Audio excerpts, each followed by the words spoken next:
Welcome back to The Art of Photography. My name is Ted Forbes. In this video, I want to take a look at early color process, and I want to talk about Autochrome process, which became commercially available in about 1907. About a month ago, Michael Zhang from Petapixel ran an article on a British photographer from the early 20th century by the name of Mervyn O'Gorman.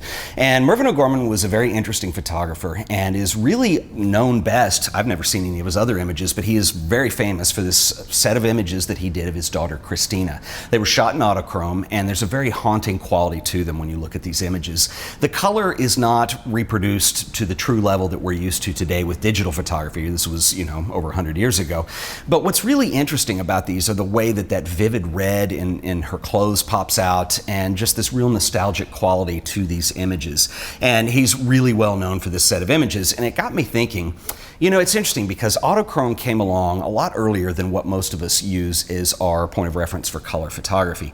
It became extremely popular, and then it fell out of fashion, and we didn't see color photography come back into fashion until really the 1960s or 1970s. And what happened in between? I think that's a really interesting thing to look at and question a little bit. So I've done some research on this today, and I want to talk about some other practitioners of early color photography, how it came to be so widely used, and kind of what happened to it. So without further ado, let's go over and have a look. The book that I'm going to be using for our examples here is called Impressionist Camera, Pictorial Photography in Europe, 1888 to 1918.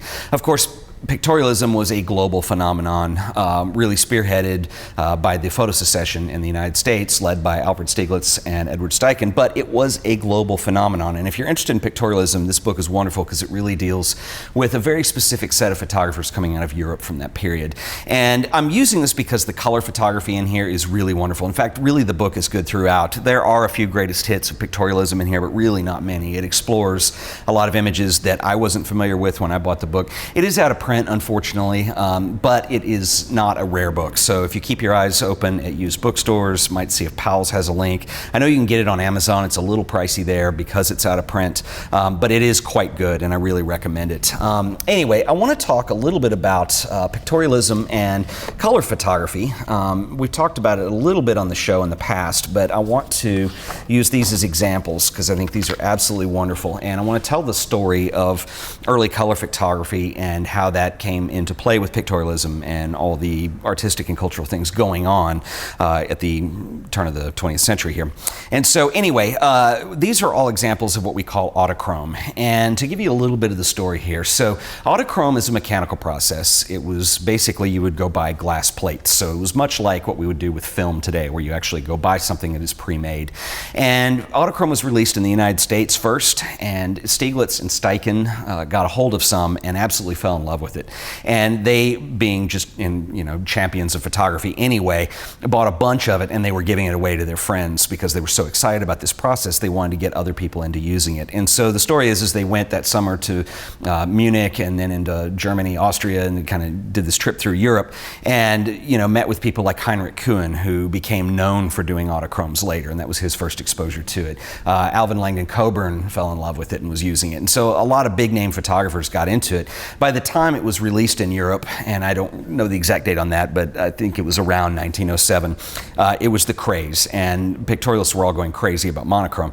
Now, part of the reason why is because it was a very easy way to reproduce color all of a sudden. It was not the first, and if we look back historically, there were ways of doing color processes. I want to start with this one, but they were pretty involved, and this is a gum bichromate image, and a lot of times to do color, it was hard to get it exactly perfectly representational of what you see in the world. In fact, it really wasn't.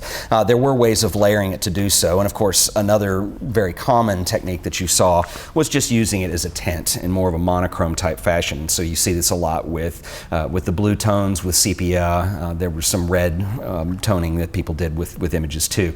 And so there was a lot of toning going on with photographs and using color, but it was not used in a representative fashion, a representational way, whereas some of these images are. They were very difficult to do. A lot of times they required multiple exposures in the camera, or they would require layering in the printing process and having the negative just in the right place while you did the color layer. And it was really difficult to do.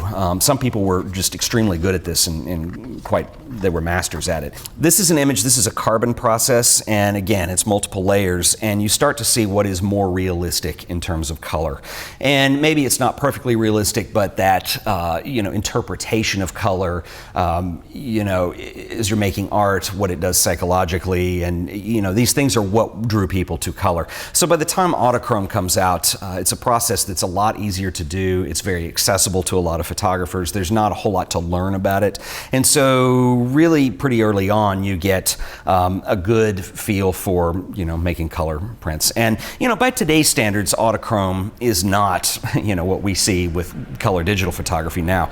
If you zoom way in on these are wonderful reproductions, but if you zoom way in, and I did an episode on Heinrich Kuhn a couple months ago, and I'll link up to that at the end of this episode, but I'd highly recommend you check it out. When you zoom way in on these Autochromes, you do see kind of this pointillistic quality, and the process was made using basically potato starch, and it used a way of using dyes within that. It was a 3-color process to create the illusion of color, and a lot of our early practitioners of this process really liked the fact that it had that pointillistic quality. I guess in today's terms we might consider this to be grainy, but a lot of these images still had a lot of the hallmark traits of early pictorialism. A lot of this soft focus, sometimes things are knocked a little bit out of focus, and it was kind of this art look. You see the swirling focus here with the real shallow depth of field and these wide lenses that were being used. It was a pretty slow process, so you did need to use a really wide aperture if you want to keep your exposures under control. These 3 prints are Heinrich Kuhn. We talked about him before on the show. He's one of my favorites, and I think he was just absolutely one of the great practitioners of Autochrome, and his career was mostly known for Autochrome, but the way the selective focus works, his compositional sense, how it worked within that. He took Autochrome and ran with it. It really was his thing, and he did just some amazingly beautiful work with that as a medium.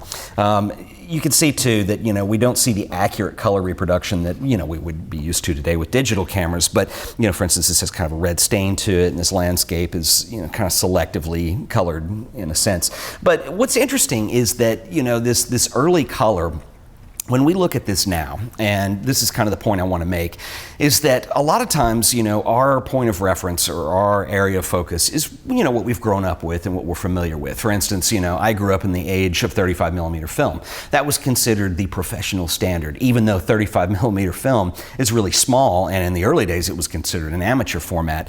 But, that was the era I grew up in. So there was no, none of this hand process that you see with a lot of the pictorialists. What ended up killing color, it was the rage for a while, and then a lot of artists started to determine that they felt, because it was a mechanical process that they just purchased over the counter and then made pictures with, that it really wasn't an artistic process. And I think that's really interesting to look at in those terms. And like I said, it all depends on the era that you're used to, where you grew up, what you grew up knowing, and that's what their point of reference was. And if you look at pictorialism and pictorialist art and what some of these people were doing, I'm going to give you a great example here.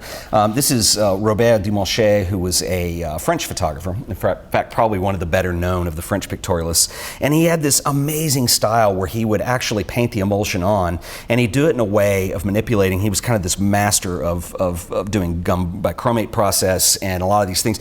And they look like kind of these abstract half drawing, half photographs. And he did a ton of these. Extremely good photographer. But that was the process that people felt was normal to do. This is another Dumoncher.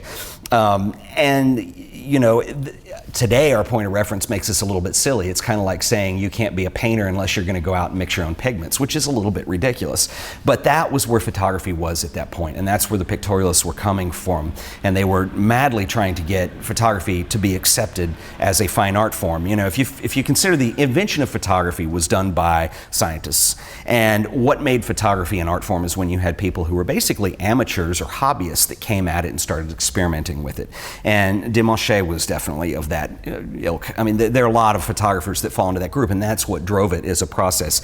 But it's also kind of what killed the color process early on. However, when we see these color images, I think from our point of reference, if I'm flipping back and forth on you here, but where we are today in the world, and the fact that when we make images now, they're by default, they're color. And we have to actually go out of our way with digital photography to take them another step to make them monochrome. Or maybe there's a specialized digital camera that only shoots monochrome. I mean, it's just really weird to think of monochrome as the alternative now or actually the rarity now, when back in these days, monochrome was everywhere and color was that alternative or that rarity. And that it's just a really interesting thing now. And also because we're so used to color definition and representation now with modern digital cameras as being a lot more accurate than what we saw in 1907. there's a certain nostalgic, maybe memory tripping element to these that I think is very appealing to people, and I know it is for me when I look at these images. It seems real, but it doesn't seem real because the colors are just, there's something about them that's just surreal. It's more like a memory thing where, you know, you remember something, obviously we see colors and that goes into our mind, and you know, when we remember something it may be colored by a mood or a perception or something like that. And so a lot of these images, I think for a lot of people, have that feel to them.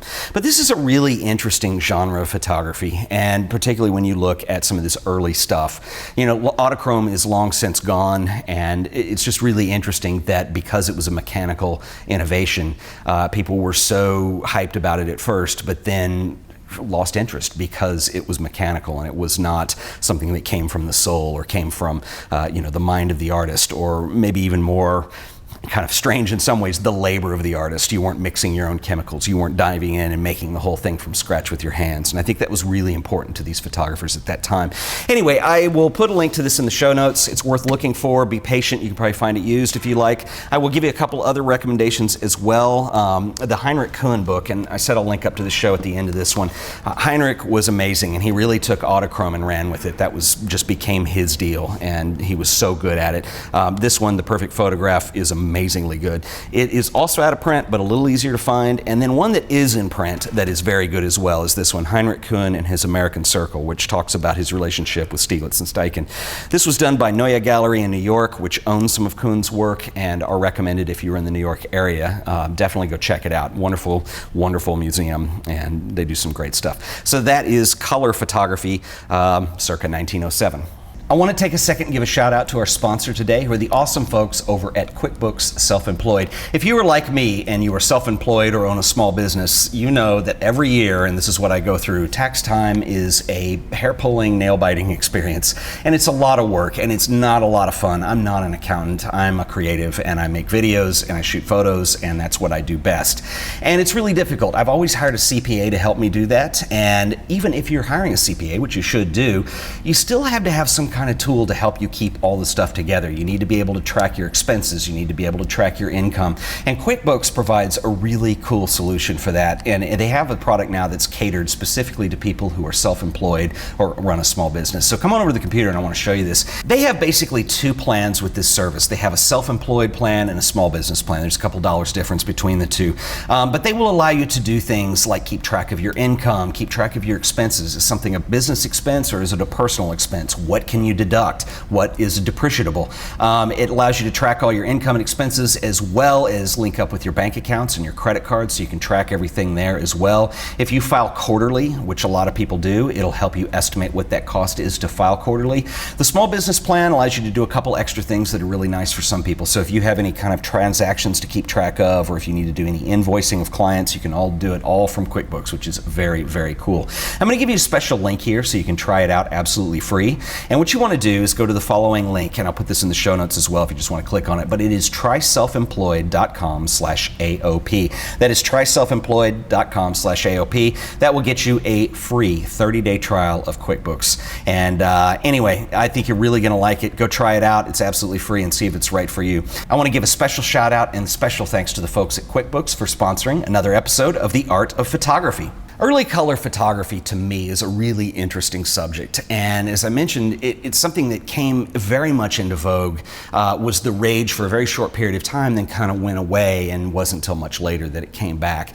The reasons for this, you know, a lot of it was photographers who didn't deem a mechanical process of something that was pre-prepared that they would shoot on to be very artistic in nature, or kind of went against what they were thinking of in terms of being an artist. And so much of this is our point of reference and what time we're from and what time we live in, and this was just kind of a trait of early pictorialism, or really all of pictorialism for that matter. And pictorialism is a fascinating subject unto itself, and I hope you guys have found this interesting. Anyway, I will put links to all the books I've talked about in the show notes below, and you can go check it out.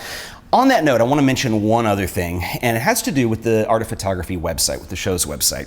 And I'm about to relaunch this, and it's going to come in two phases. I have a brand new design that's going to go out with better typography, easier to read, loads faster, all that stuff. And then that's kind of phase one. The second phase is going to be what we're going to do with that website. And this is something that's been bothering me for a long time because, you know, I've done this show, which is really the primary source of content that we do here. Nothing wrong with that. I love doing it. But you know, if I distribute it on iTunes or YouTube, and both of those places are where people subscribe to it, then what is the use of having the website just be a reflection of those two things? And so as I was thinking about this, I think there's a large segment of people that just don't have the patience, or video is not their thing. So what I want to do is start supplementing the content that we make in the videos. I'm not going to do any less videos, don't worry.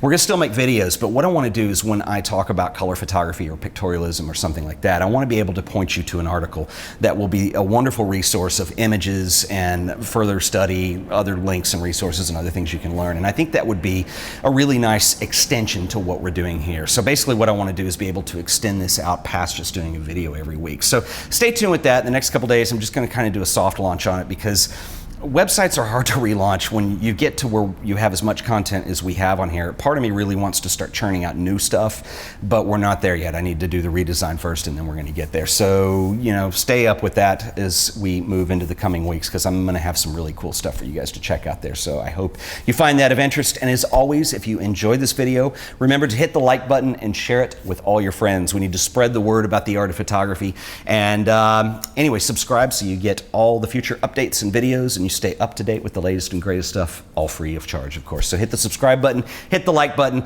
I'll see you guys in the next video. Once again, this has been The Art of Photography. Catch you next time. Later.